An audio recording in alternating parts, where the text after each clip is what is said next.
இந்த ரகசியத்தை மீண்டும் சொல்லுகிறேன். நாம ஸ்வபாவத்தினாலேயே ககனோ கர்மனோகதி இயங்குவதற்காகவே வடிவமைக்கப்பட்டவர்கள்தான் நாம். தேவையில்லாத இயக்கத்தை நிறுத்தினால் மட்டும் போதும் நாம் வெற்றியடைந்து விடுவோம்.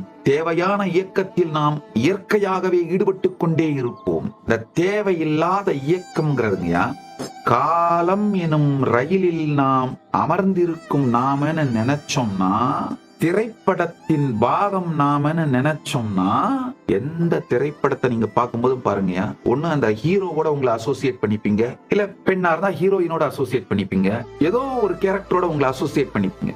அந்த மாதிரி அந்த கேரக்டர் நீங்கன்னு அசோசியேட் பண்ணி இந்த திரைப்படத்துக்குள்ள மாட்டினீங்கன்னா வாழ்வழிந்து விடும்.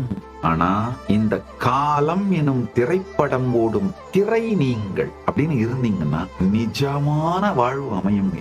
ரொம்ப எளிமையான விஷயங்கள்ங்க இதெல்லாம்.